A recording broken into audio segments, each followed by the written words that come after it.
स्वार्थ इंसान को कितना लालची बना देता है। मनुष्य एक सामाजिक प्राणी है जो कि लोगों के समूह के बीच में रहता है। इस समूह में कई तरह के रिश्तों को वो निभाता है। कुछ रिश्ते निस्वार्थ होते हैं, जबकि अधिकतर रिश्तों की नींव स्वार्थ पर टिकी होती है। हम जो प्रोफेशनल रिलेशन बनाते हैं वो अधिकतर आदान प्रदान या यूँ कहें एक दूसरे को और दूसरे से पहले व्यक्ति को फायदे की बुनियाद पर ही टिके होते हैं। मैं ये नहीं कह रहा कि सभी रिश्तों के पीछे स्वार्थ होता है। हाँ, आज की दुनिया में अधिकतर इंसान अपना फायदा देखकर ही रिलेशन बनाते हैं। दोस्तों, कई बार ऐसा होता है कि हम किसी दुविधा में फंस जाते हैं और हमें किसी की राय की ज़रूरत पड़ती है। तब हम अपने आसपास के लोगों से उस बारे में सलाह मशवरा करते हैं कि हमें क्या करना चाहिए। कई बार उनकी राय हमें सही रास्ते पर मार्ग दिखाती है, तो कभी और ज़्यादा हमें नुकसान का सबब बन जाती है। अगर आप माता पिता, भाई बहन, सच्चा दोस्त आदि निस्वार्थ रिश्तों को, जो कि आपको सही राय ही देते हैं, छोड़ दें, तो बाकी अधिकतर समाज के और वर्क प्लेस के लोगों से सलाह लें जरूर, पर अपने विवेक भी बनाए रखें, क्योंकि कई बार ऐसी सलाह देने वालों का स्वार्थ भी उनकी सलाह में छुपा रहता है। इसलिए सुने सबकी, पर माने अपने विवेक और अंतरात्मा की। एक बार एक आदमी अपने छोटे से बालक के साथ एक घने जंगल से जा रहा था।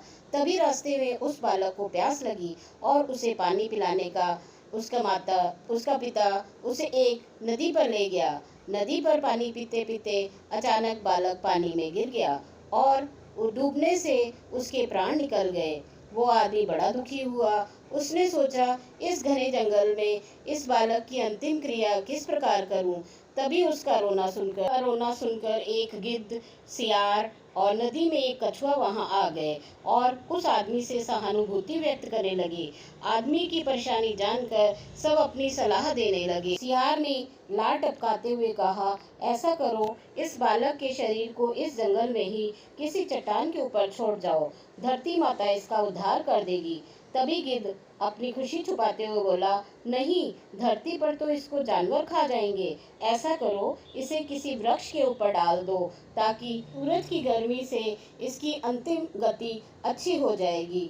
उन दोनों की बातें सुनकर कछुआ भी अपनी भूख को छुपाते हुए बोला, नहीं, आप इन दोनों की बातों में मत आओ। इस बालक की जान पानी में गई है, इसलिए इसे नदी में ही बहा दो।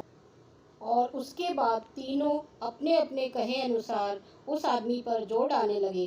तब उस आदमी ने अपने विवेक का सहारा लिया और उन तीनों से कहा, तुम तीनों की सहानुभूति सलाह ने मुझे तुम्हारे स्वार्थ की गंध आ रही है।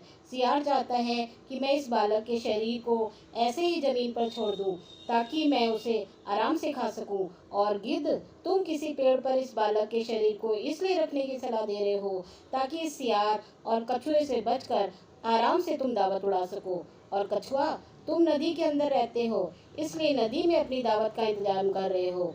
तुम्हें सलाह देने के लिए धन्यवाद, लेकिन मैं इस बालक के शरीर को अग्नि को समर्पित करूंगा, ना कि तुम्हारा भोजन बनने दूंगा। यह सुनकर वो तीनों अपना समूह लेकर वहां से चले गए।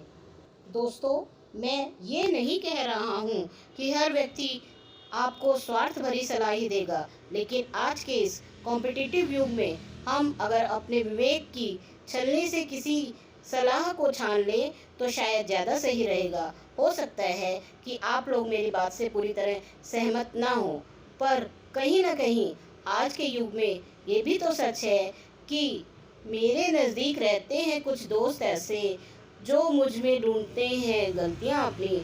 जी हाँ दोस्तों, साथ दीजिए जरूर, लेकिन स्वार्थ में नहीं। चैनल को सब्सक्राइब करना ना भूलें और अधिक कहानियों के साथ संपर्क में रहिए। धन्यवाद।